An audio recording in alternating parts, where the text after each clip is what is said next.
ladies and gentlemen. Welcome to the Monday, August 16th edition of Track Announcer's Notebook. As always, Pat Gonzalez, along with my co-host and the producer of the show, Stuart Nodell. So we let Stuart have his Nodell's Notes section of the show so he can shine. And after we're through all of that, we'll get into a detailed account of what happened on the weekend with 14-time Canadian Superbike champion Jordan Szoke. Lots to talk about there, but Stuart, take it away.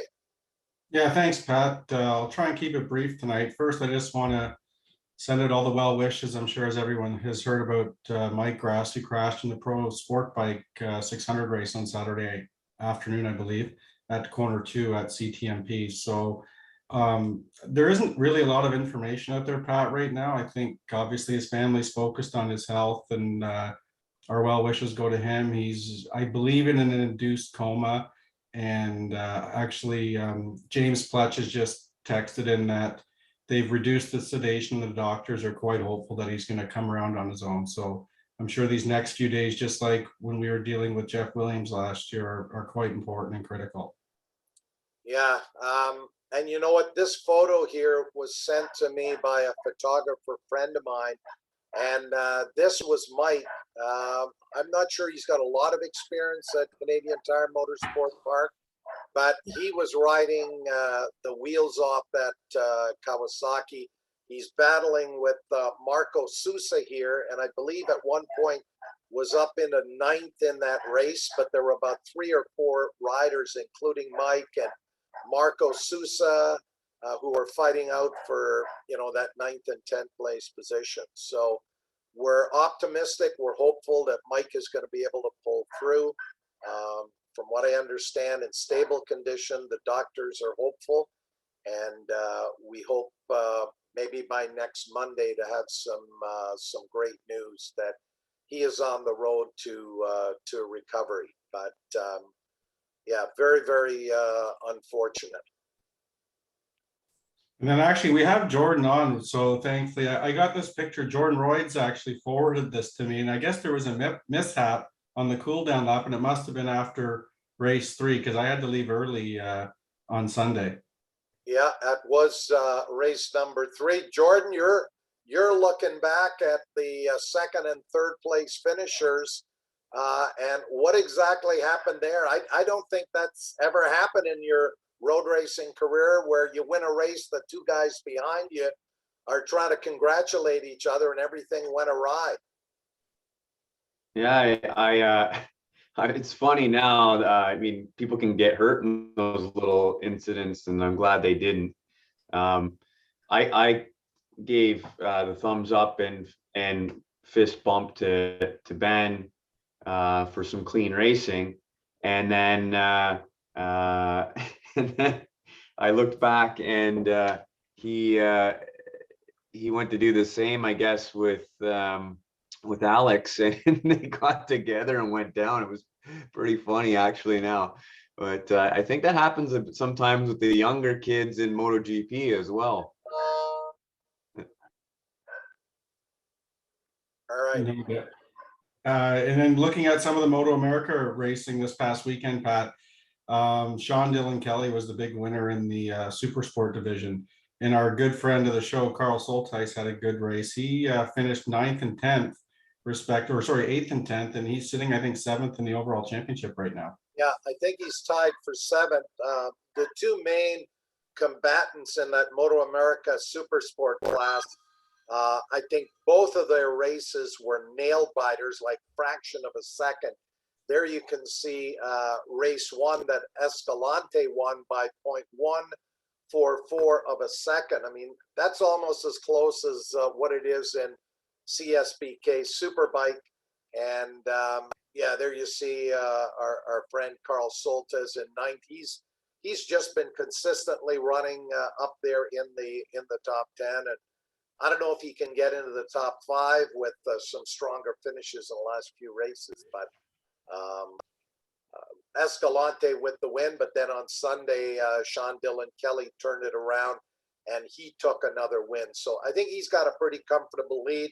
and he's going to end up winning this championship from Escalante.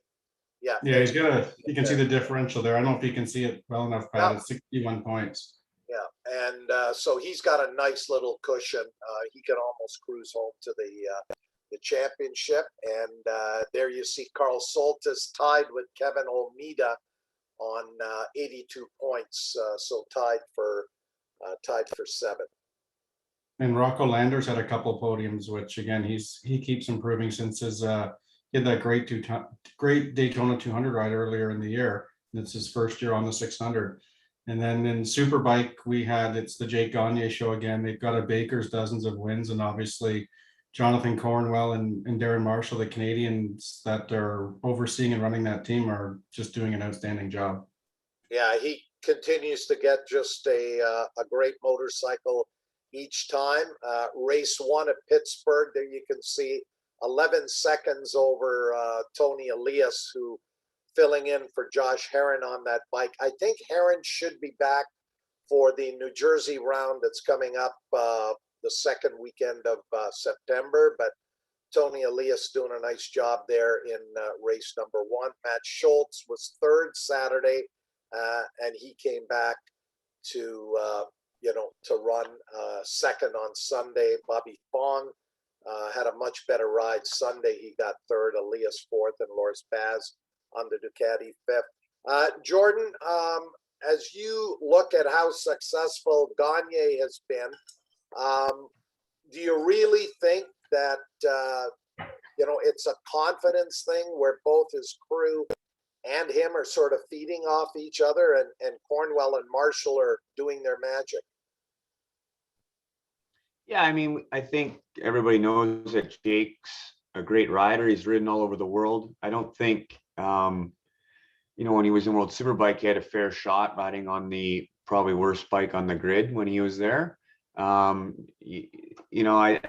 think, obviously in the US, the Yamaha right now seems to be the package to be on, and so you get the right bike, the right rider, and obviously we all know the right crew there. They have a great crew, and they got a handle on all that. I mean, it doesn't surprise me that they're winning everything. Jake's really a talented rider, and he trusts John and the whole crew there. I'd love to see him. I think he's done enough in my eyes. If you compare him to Cameron's times, I know talking with John, Jake's goal is to beat not just the lap times, but the race times Cameron's done in the past. And because Cameron's kind of the spot that everybody's aiming for, to the precedent of where to be. And I'd love to see Jake back. I like this, honestly, if in the perfect world, I would see Yamaha MotoGP team put Toprak on the MotoGP bike, and then, bring Jake over to ride for them in World Superbike. I think that would be the best move for all parties, and you never know, maybe he'll get some opportunities. When you're winning every race in the US, not that it's easy to win here, but it's the US. The talents, the top guys down there are very talented, and if he's winning the way he's winning, he deserves to move on in my eyes. Well, indeed. Well, we'll see how long he can continue winning Superbike races. If it wasn't for that opening round at Road Atlanta, he could be looking at an absolutely perfect season. Stuart? Yeah, thanks, Pat. And here we have more action this past weekend from the Flat Track Canada Series. Yeah, they ran at Humberstone Speedway down in Port Colborne. They were enjoying the great weather that we did up at Canadian Tire Motorsport Park. Don Taylor winning another one, and that race that was scheduled coming up this weekend was a race scheduled for Flamborough Downs. That one's been canceled, and their next race is going to be at Thetford Mines, Quebec. And we all know that Michel Mercier hails from Thetford Mines, Quebec. So I sent them a note to say, if you're looking for a Grand Marshal for that Flat Track Canada race in September, why don't you call up Michel Mercier? Maybe put together a nice poster, get him out there to sign some of those. I'm sure that'll pack a few more people into the grandstand. And then for the longest while, they had that October 2nd date to be confirmed. Well, it has been confirmed. They're going to be racing at Hiawatha Horse Park in Sarnia. That's a great facility. Many years ago, Steve Beattie hired me to do the announcing there. In fact, the Wyman brothers all showed up that race weekend, and they won a bunch of races there. So that was my first introduction to the Wyman brothers. But all the best to Aaron Hesmer and the Flat Track Canada group. I think they're doing a great job of running that series after not having a series last year. And then there was American Flat Track that raced this past weekend, Pat, in New York. They had a short track race. Yeah, at Weed Sport there, a couple of different winners. Slamming Sammy Halbert with the win, but there, as you can see, it happens at most of these races. Indian mounted riders dominating the positions. Briar Bauman in second, Mies third, and then Mies came back, I guess, on Saturday night. There are the results there to take the win over Jared Vanderkoy, and Bauman down in sixth. So that's tightened up the championship, as Jared Mies now has closed to within 22 points, and they still have a bunch of races to go with the Peoria TT coming up next. And then that was really all I was going to cover, Pat, for the Nordell's notes. I figured if we were fortunate enough to have Jordan and he had such an outstanding weekend, I'd let you guys take it from here. Okay, Jordan. First of all, I want to thank you for coming on the show. 2/3 of the weekend went according to plan, but I know race number one was very, very difficult. But I want to go back to Friday and the qualifying procedure and what happened there. You were clearly in the top 10 as expected. Went on to that second 20-minute session with the Q tire. I know some riders were talking about not using the Q tire. Did you use it at all, or what are the considerations to either use it, try to get a real quick lap, or not use it and really work on your race setup? We had worked on our race setup in the morning. It was nice to finally have like a full 40-minute practice, not these 20-minute practices that we had been getting at either the track days we were riding at or at the last round at Calabogie, and back to our traditional schedule where we could, in 40 minutes, we can come in, we can change a tire, we can do a setup change and go back out. In 20 minutes, we can't do those things. So it was really nice to have a good 40-minute practice, and then had another 25-minute practice at one that got us into the top 10 as well. And we were fifth at the 1 o'clock pre-qualifying, whatever you want to call it. Yeah. And I said, that's great. No one's going to kick us out of the top 10. We were in the 21s. And so we just kept working on the race setup then, actually. So when qualifying came around, I went out with a new front and a shagged rear.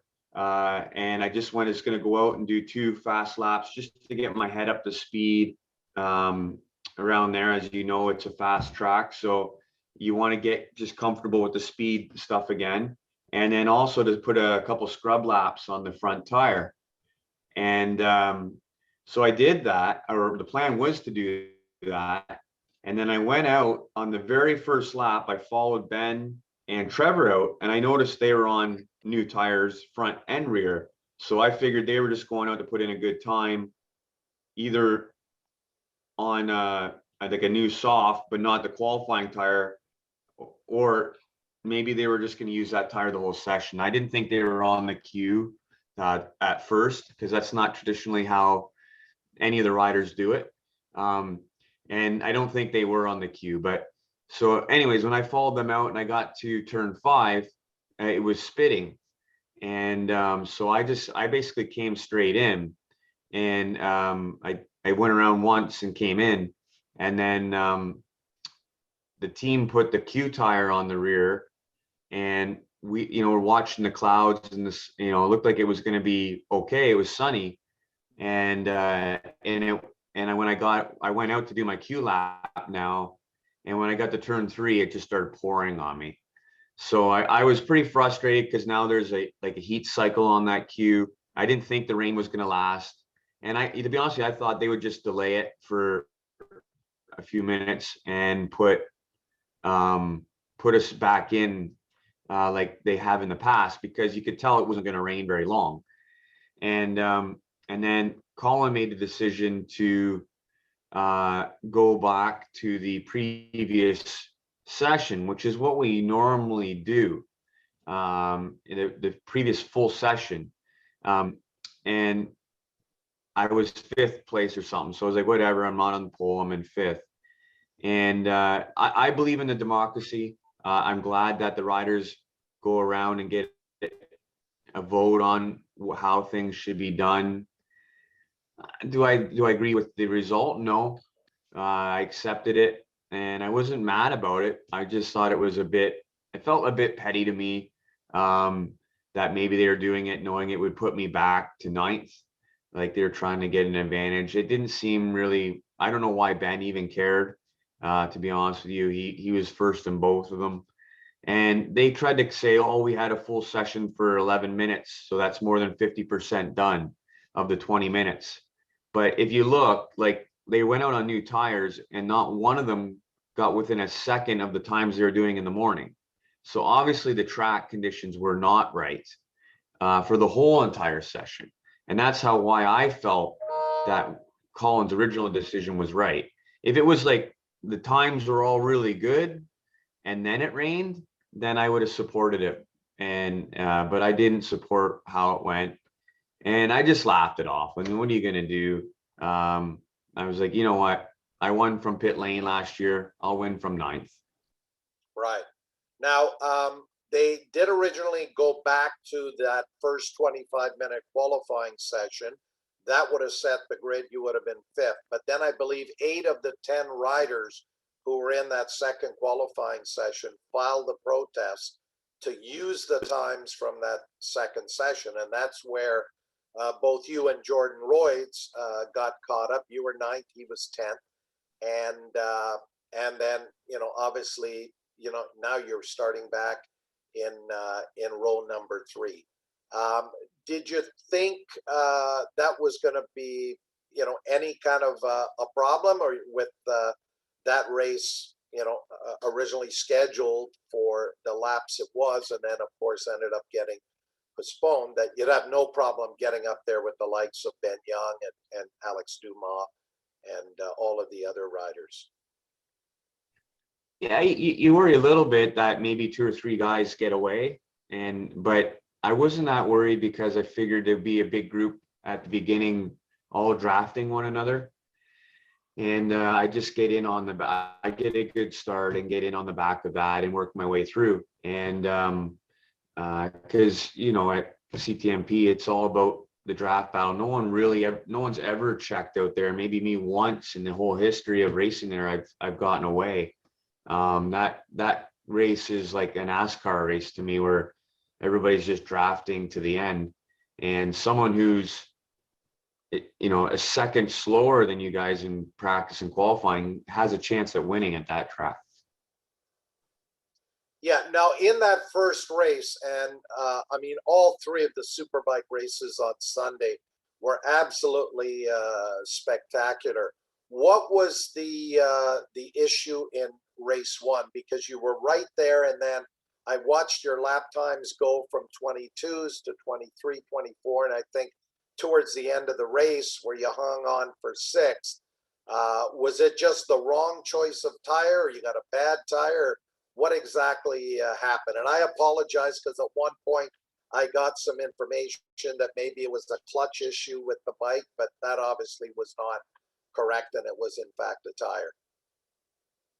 Yeah, we people may have thought of that because we changed the clutch. We had scheduled to do that because there was 3 races on the day. We felt that we'll do the first race and then we'll change the clutch and have a new clutch for the next 2 races. Um, Miller and I joke because back in the 2002 era, you know, not just the Suzuki we were on at the time, but all the bikes, you'd get one start out of a clutch. So if there was ever a red flag in the AMA, the entire paddock was changing clutches. They're much more durable now. And the way they engage and stuff, the bikes, you can get probably 4 or 5 starts out of a clutch. So we just felt it was time. And so that was why that we were doing that. But you know, you don't want to, I'm not trying to trash Dunlop or anything. And Dunlop does a great job for us, and Sandy and everybody over there, Sheena, they're doing a great job for the series and supporting us. But, you know, I felt a couple times this year, maybe there's been some inconsistency with the tire, but we were also chasing problems too. So we weren't sure, you know, in the morning or the morning session on Friday, or whatever session it was, sorry, we had done 18 laps on that 0129 soft, super soft, and it was smoked. So I knew it wasn't going to go the normal race distances for the weekend. But when they shortened it to the 14, I'm like, well, one hit, meaning one heat cycle, no in and out of the pits, just hit it from the race. I thought, you know, this thing will probably last the 14 laps, and who cares if it's shagged at the end. And I think most of the other guys were on that tire. So that's why I chose that tire. Originally in the week, I was leaning towards the medium, which is 2 steps harder. And I just felt that, you know, we needed the grip at the beginning of the race to get up to where we needed to be. But in no way did I hurt the tire getting up to, you know, battling for the lead in the first race. So something was wrong. I'm not blaming the tire. We could have been the shock. You know, we had a shock issue, we thought, at Calabogie. We took it all apart. John went over it top to bottom. Everything looked good. Unfortunately, his shock dyno was broken, so we couldn't run it through the system there. And then we got to the track earlier in the week and we're riding it. We thought it was working good.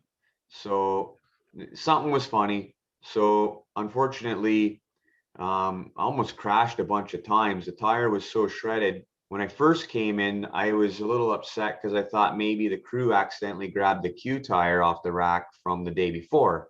And but they didn't. It was the 0129 soft, because it happened to me once before in Fontana where the crew put the Q on my bike by accident for the race. And but no, nothing was wrong there. But that's what the tire looked like. It was so shredded. So it was, I'm leaning towards probably something internally is not right with the shock, even though we've checked it twice now. We'll have to do some more research. But we have had a couple inconsistent tires, which happens in racing. You know, you see it in MotoGP, you see it everywhere. You know, it's hard. You can't have perfection all the time. So we knew we had a good bike and a good setup. So we just changed the shock out for race 2. Same setup, just the other shock that we had in the trailer. And we did decide to go to the 1 step harder tire, the 097 for the race 2. And at the end of the race, it looked like it was brand new. So whether it be the too soft a tire or whether it been a shock issue or a bad tire, I'm not sure. But the 097 held up perfectly. It was amazing. You know, we did a 21.2 on my last lap of the second race. So at the end of that first race, you'd got 2/3 at Calabogie. Now you finished 6th, and you've got Alex and Ben, you know, winning races, finishing 2nd, finishing 3rd. At that point, were you looking that if you wanted to win, as we coined it, the fight for 15, that you had to win the next 2 races? Did you feel any pressure, or were you were you pretty confident that you could win the second and third races there on Sunday afternoon? I never feel any extra pressure. I never feel like urgency, you know, or, oh man, I better get out there and win. I want to win and do well in every race I'm in, and I try to win every race I can without crashing, hopefully, so that I don't lose points. But after that first race, I pretty much gave up on the championship. I knew there's no way now I can win the championship unless something bad happens to the other two riders, meaning they crash or bikes break or something happens along the lines that's been happening to us this year. And so I just focused on improving the bike between the races and figuring out the problem. And the team did. The team went to work really hard between race 1 and 2. We scrambled to do the clutch. We scrambled to change the shocks. We got different tires mounted. And I just went out there with the same attitude I had for race 1. I knew race 1 that I had to win if I wanted the championship. And I knew I had to win all 3 races if I wanted the championship. And have you given up on the championship in spite of those 2 wins? I know you're quite a number of points back, but what's sort of the mental approach for those final 2 Superbike races at Calabogie coming up in September? Same mental approach I had for CTMP is just I got to win every race now to the end, and let the chips fall where they may. So I'm just going out there to win, and hopefully now that we've got our bike figured out with the electronics and we got our bike figured out with the setup and all that, we're going to be way faster at Calabogie. It's just inevitable. The bike, you know, was losing 10 horsepower just from the ring alone, you know, so we're going to be so much faster there. Not to say these guys won't be either, but I feel like maybe when we get to Calabogie, when the race comes, if we'll be able to check out. That's my goal there, is to get out of there and let Ben and Alex fight over the championship and just let it fall where it may. And that's how we're approaching it.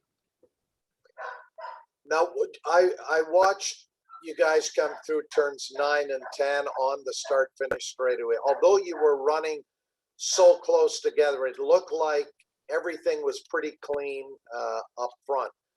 Where did you have any kind of advantage on Ben and even Sebastian Tremblay, who was right in there, and Alex, that you were finally able to get around, coming from 9th in all 3 of those races?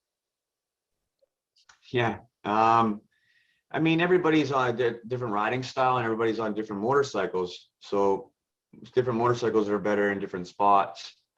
And, you know, I'm always good at getting into one on everybody so I can make up some time there. In the past, I've been stronger into 2. I didn't really make too many passes this weekend, 1 or 2 into 2, but normally that's a passing spot for me.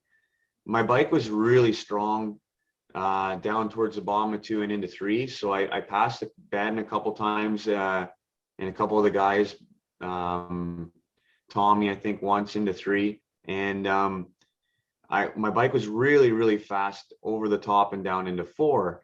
And I had to leave a little bit of gap coming out of 5B and Moss's to get a good drive. I was carrying more corner speed there. Like Ben was really confident on, he was making passes there. I was teasing him that he was passing guys into 5B, and the only other person that really did that consistently in the past was Pascal Picot.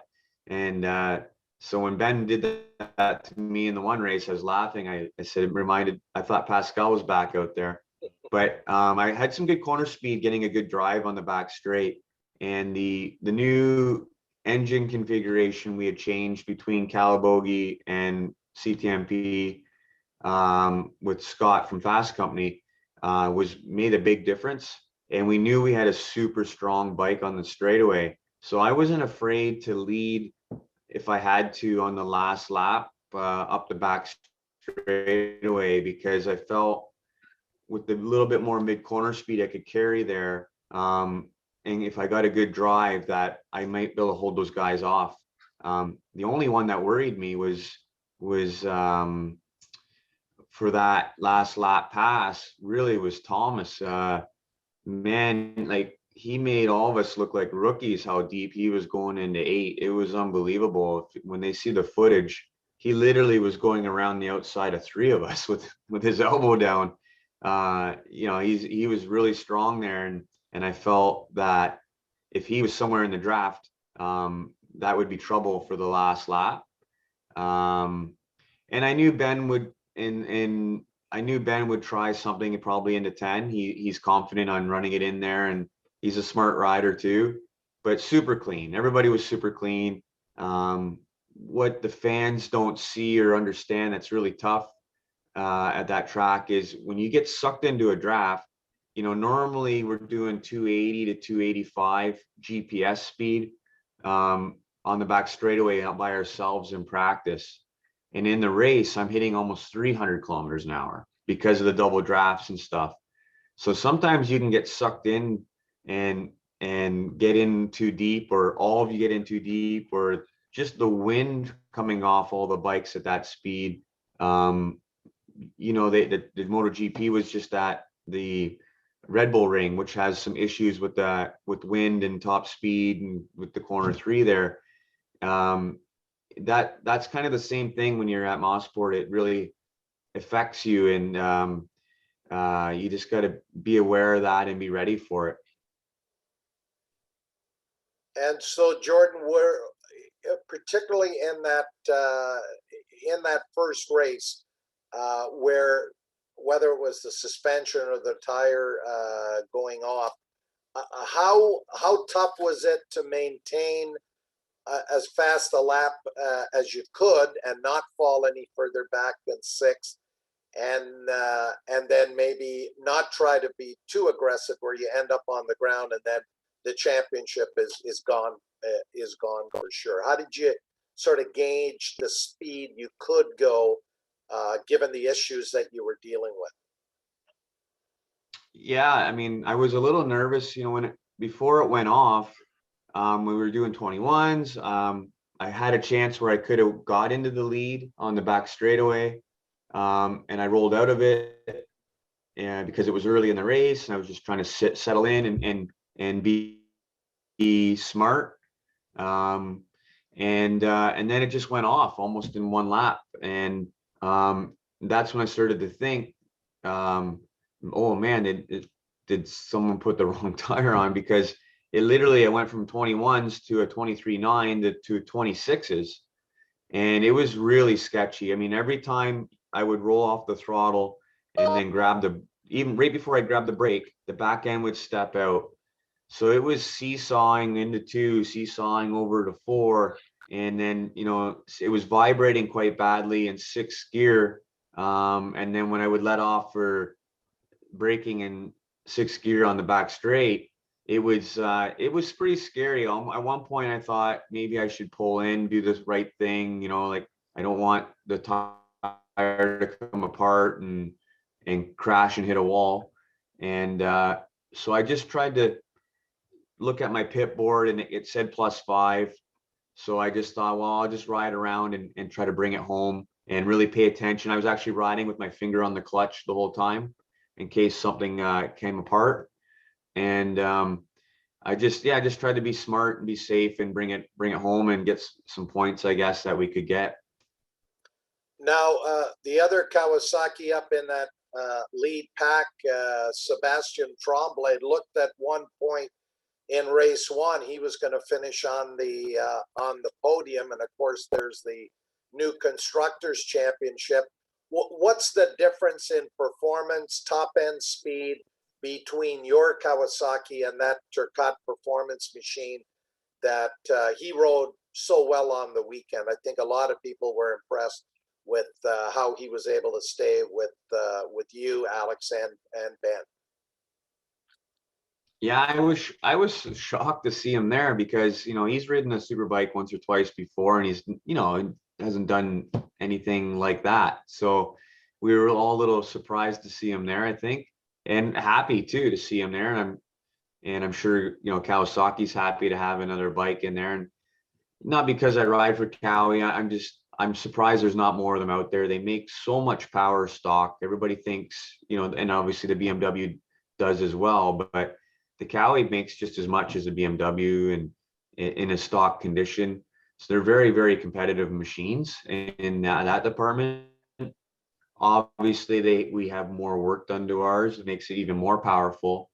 And then he's got a good bike. He's got a good crew, and the French guys like their Kawasaki's. And I wasn't shocked that it was fast, but definitely we had the advantage with the Fast Company engine in there. I was confident, you know, that we could get a by. It was the first time in a while now that I've been really confident on the straightaway that we had what it took to get around guys. And so all the work we've done over the past 3 years is really starting to pay off with our engines.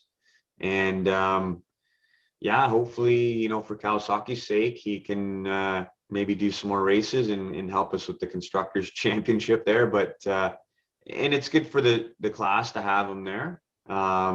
You know, 600s are kind of dying in the world, and he's ridden there a long time. I'd like to see him focus all his energy on the 1000 class. Yeah, now he was probably the only superbike guy who was also running the pro sport bike, and you did that for a number of years.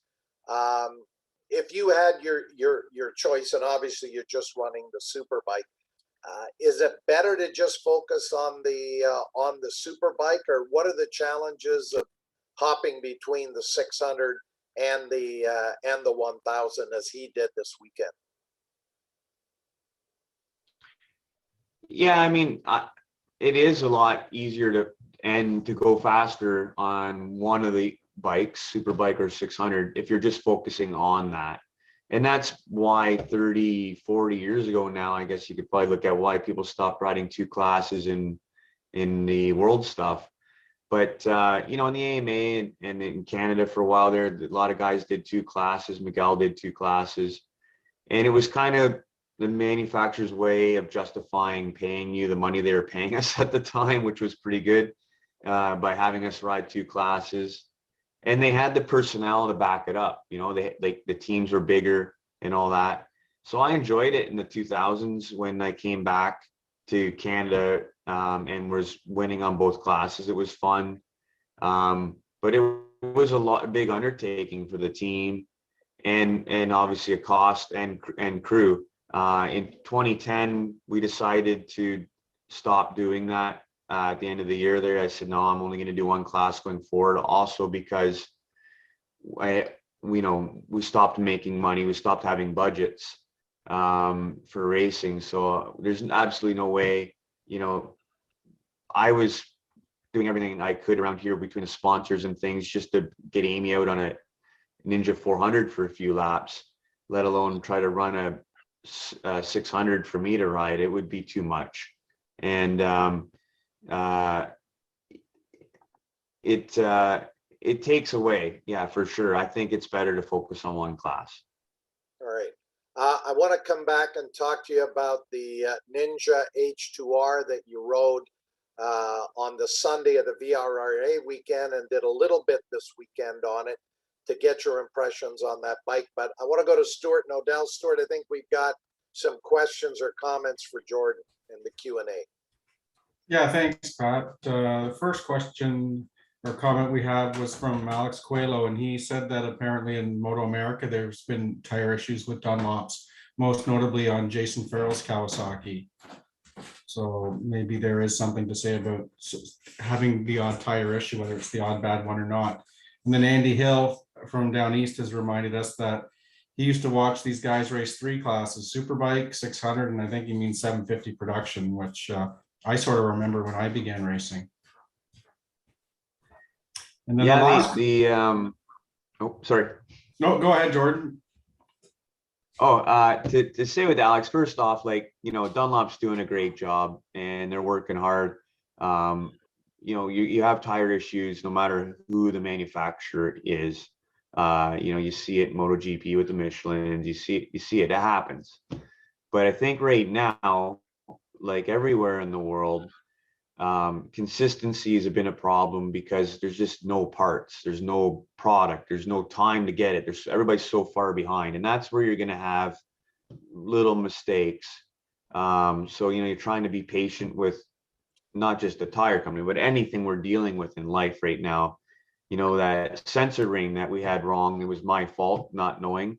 Well, I had nowhere in the world could Cowie find me one.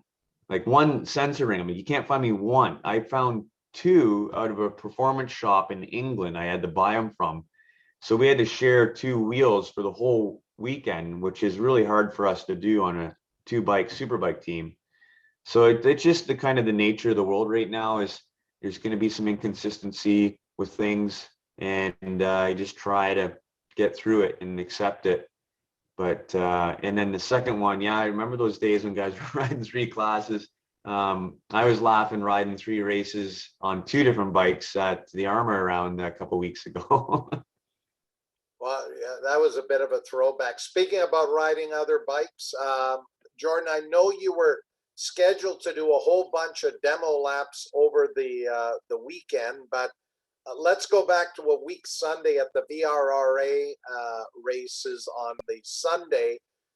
You got out on the H2R. I think did 3 laps.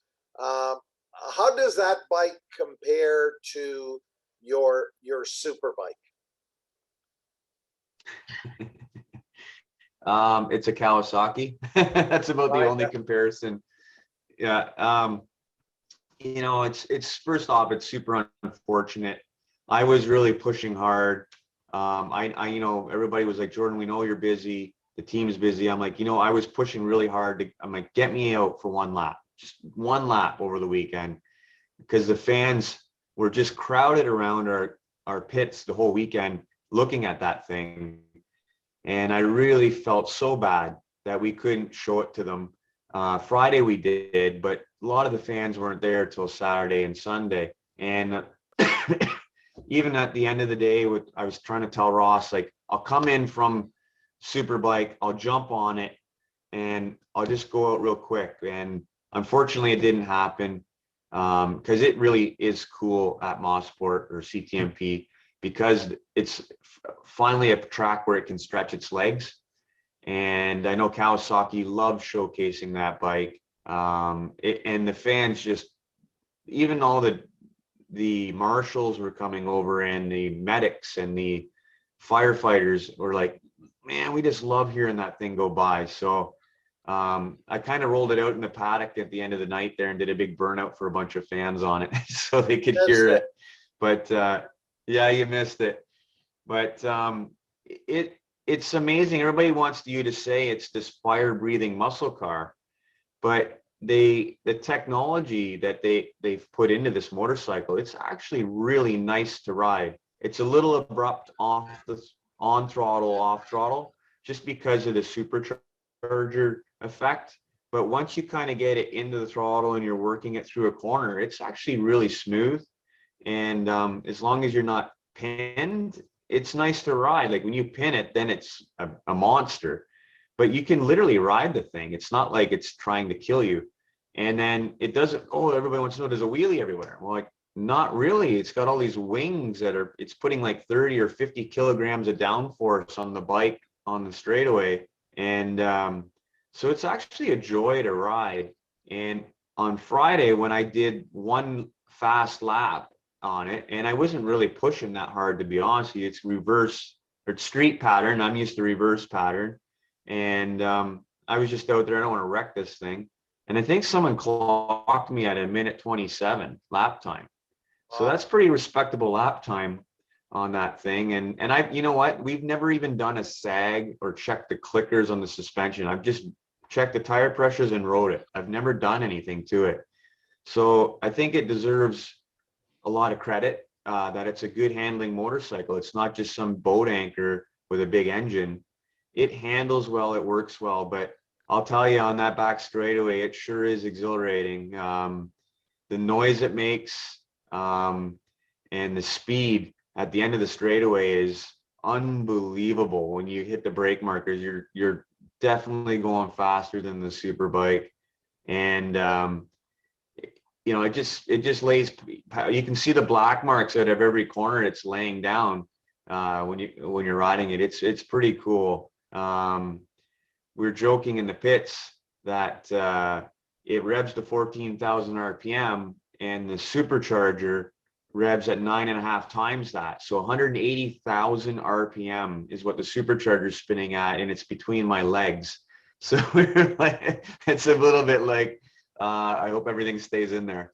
Yeah, for sure. Well, if anybody who's on the show tonight has got a spare $61,700 Canadian, I think in the weeks or months to come, Kawasaki will open the window where you can get a hold of them and order your Kawasaki Ninja H2R that Jordan has just given us a nice road test review on that bike. Just unfortunately, he didn't get out there for a few more laps on the weekend, but he was very, very busy.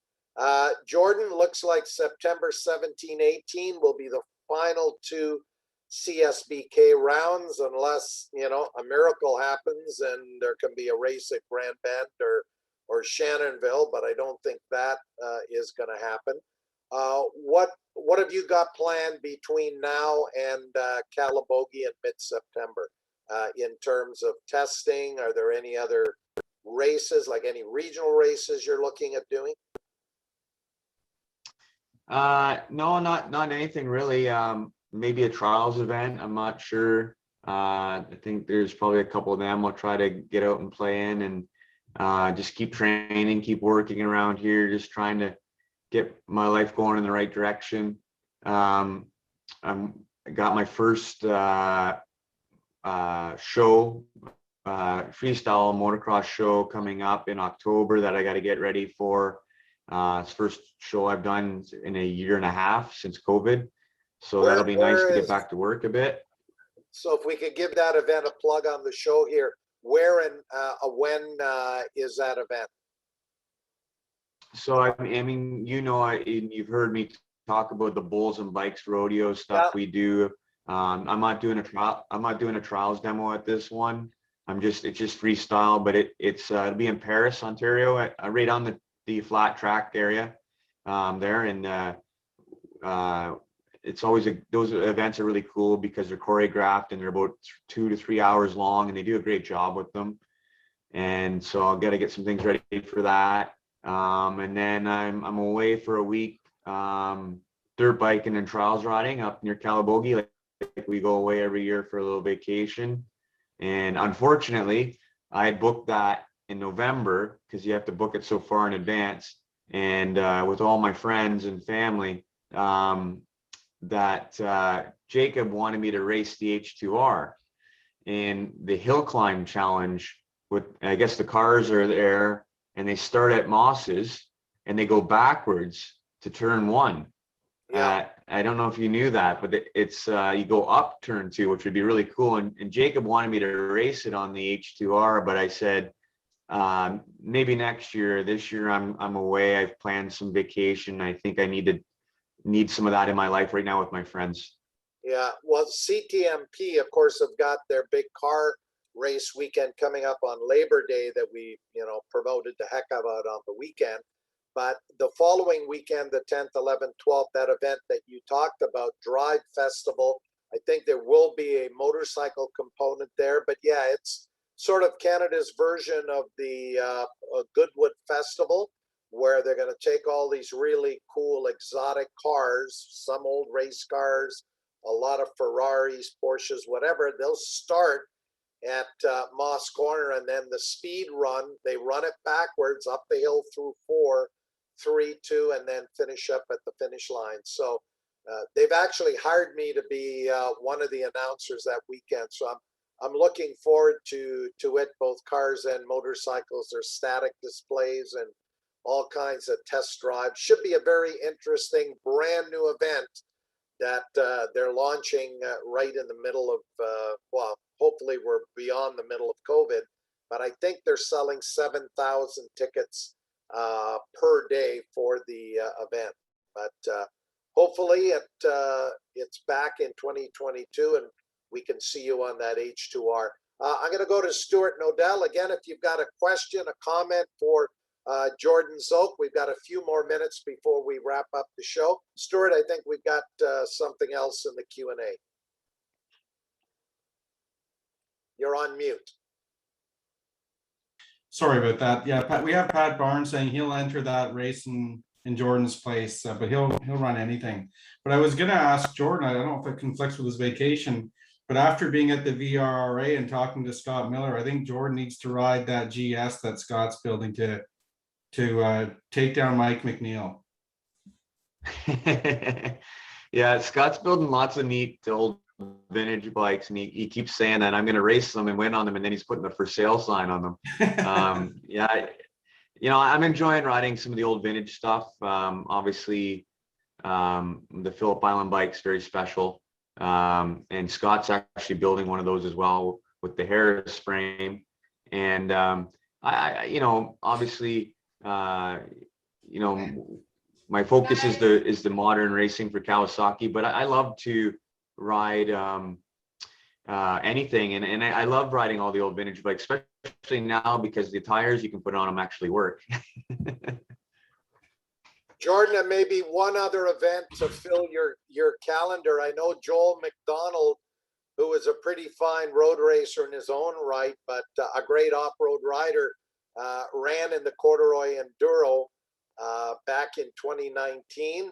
Have those guys tried to talk you into running a Kawasaki in the Corduroy Enduro? Because I think you've run that event before, and I think actually finished in the top 10, maybe 5th or 6th. So yeah, I rode that event before, and it was one of the wettest, craziest ones they've ever had, where bikes were watering out just on the transfer stages. Wow. And it was Wojo and I battling for the win. I was second place on a bone stock bike. We didn't even set the sag with one set of tires. And these guys are changing tires every day. We had one set for the whole 3 days. And I was in second place to the very last stage on the last day. And I could see the finish line. And there's one mud puddle we had to go through. And I got it buried. The thing was straight up and down. I'm like dragging this thing out of the mud onto my chest. And I went from second to 4th. And it was only 22 seconds separating all of us. So I had a blast, and I was bummed that I wasn't on the podium. But every time I see Blair, I've seen him again this weekend at the race, and he's always bugging me to come back. I have a new 250X Woods bike. I got a killer Woods loop at my house here.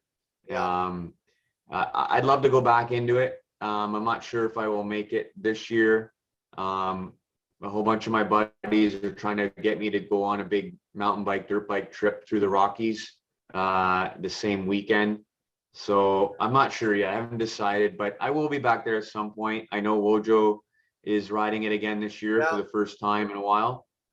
And I'll be back at some point. All righty. Stuart, I think we've got another question or two for Jordan before we wrap things up.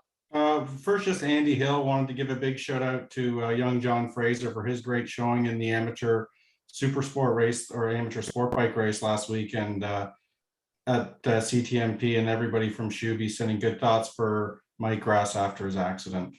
Yeah, that's nice of Andy. And of course, I think I speak for everyone associated with CSBK and a lot of race fans. We certainly hope that Shubenacadie Atlantic Motorsport Park is on the schedule for 2022. Always love going out there to Atlantic Motorsport Park. Jordan, do you get a chance to look at any of the amateur races when you're there on the weekend? And if you took a look at some of the other racing, who are the amateurs that maybe impressed you on the weekend? Yeah, I mean, it was so busy. I normally try to watch some stuff. I didn't get to see a whole lot this weekend. At the end of the day, I was playing with some kids around the pits like I always am, and I was booting around the mini quad, and I was playing with a young boy on his strider, and I was having a race with him, and he beat me in the one race, and we're having some good fun. Then I got him up on the quad, and I did some two-wheel action for him, and I didn't know it was Mike's son. I don't know Mike really that well, and what a great boy he has. So I really hope Mike has a fast recovery. He's got a beautiful little family there, and it was really nice to spend some time with his boy there and cheer him up a bit because I'm sure he was sad. But yeah, I mean, I watched Jacob a little bit, I guess, because I was listening to you announce it when he was having that epic battle for the win in the 400s. But yeah, you know, it's been tough for everybody. It was sad to see the Pro 600 get canceled. You know, they're just trying to squeeze everything they can in to make up time and make up races. I really hope next year we can get back to a normal schedule of race weekends and race times. It's just been frustrating and hard to process for everybody, and hopefully we can get some more safety stuff at CTMP in the future, so we're not dealing with the situations that we're dealing with now, right? Yeah, indeed. I think we could do an entire show on motorcycle safety and really finding a way to get the technology that's available, including modern air fencing and soft foam barriers. I know bottle bags, I don't know if they're officially approved as a safety barrier, but you know, we've got the technology out there, and somehow the whole motorcycle racing community needs to come together and have some standards for all of our racetracks. And of course, what's needed at each racetrack is different based on the speeds and configuration of that racetrack. But not just for racing, but Jordan, you know the proliferation of track days, and you've got riders who are maybe less skilled than a pro or even amateur rider. So we need to protect the participants who are running all these various track days, not just here in Ontario, but any of the tracks across the country. And we really make safety a priority. Stuart, have we got anything else in the Q&A before we wrap up Track Announcer's Notebook?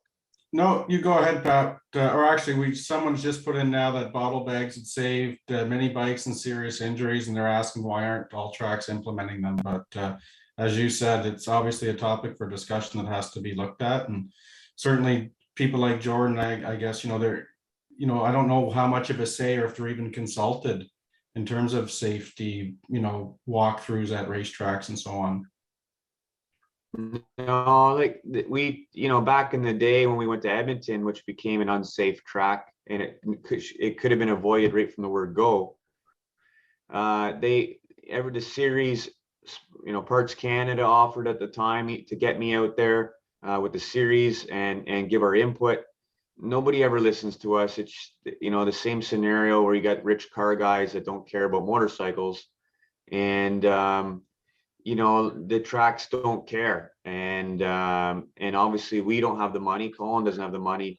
You know, we're poor motorcycle people, so you know, I'd like to see, especially CTMP, especially the fact that we are their second biggest weekend of the year there, take a more active role in our safety. It is their racetrack, so it is their problem as far as I'm concerned, and you know, they need to help us address that, or they're just going to continue to get hurt and it's going to continue to look bad on them. So I'd like to see them step up and help us out. Yeah, well, I mean, Jordan, you know, this weekend was or yesterday was the last day of some 11 days of motorcycle activity there, starting with the Riders' Choice Track Day on Thursday, the entire 3-day BRRA weekend, then on into more track days, and then CSBK. So certainly all of those parties can somehow come together and work collaboratively to share the expense of making sure we've got the absolute best safety in place, whether it's a track day or whether it's a superbike race. So lots of work to be done, and hopefully we can get that done as we move forward. Stuart, I think we may have one more item there in the Q&A, and then we'll wrap it up. Yeah, we had Scott Coachley, and I think he's from Florida, Pat. He joined us last week. He's just saying that I guess Jordan's story of the Enduro reminds him of Daytona when Chad Reed bogged down in the water hole leading the last lap, and he didn't make it to the checkers. Same thing, yeah. Well, Jordan made it to the checkers and finished Yeah. fourth, just off of the podium. So Just Jordan, on one quick positive, Pat, I just wanted to ask Jordan if he noticed how many spectators were around the track. Like I noticed not only that all the racers have these working plays and campers, but the track was littered with people there all weekend. Yeah, I mean, for me, you guys know the fans are the greatest part of it for me. I love seeing them, and you know, I'm lucky there at that track. I have a majority of fans cheering for me and a lot of support. I'm a little slow moving today. Scott Miller and I were having some beers last night, and we were actually out with a bunch of the fans at their campfires because some of them were staying, and just out cruising around, talking to them and hanging out and having a few beers, and it's great to see it back that way a little bit. And you know, it meant so much to me to win again after what I've been going through the last year. And then to do it in front of the fans and to see them all cheering on the victory lap, it is so cool to see them all hanging around over the fences, and it looked awesome. You know, I'm sure I heard a lot of people couldn't get tickets; they were sold out, and they wanted more. So I can't wait for next year when we can have even more of them. Yeah, Jordan, I know if all goes well, you're going to be in Australia in January with that Lucas Frame Yamaha bike. Maybe we'll have you on later on in the fall to just talk a little bit about that entire program. And I'm not sure if we're going to be talking about you winning the fight for 15, but you did a great job on the weekend. As an announcer, it was an absolute treat announcing all three of those Superbike races. They were as good. And in fact, let me say this, they were more entertaining than any of the Moto America Superbike races this year, which have been the Jake Gagne show. But yourself, Ben, Alex, Tommy, Trevor, and all of the other guys, including our friend Jordan Royds, who we're glad he got hooked up with Michael Taylor and Michael's old mechanic.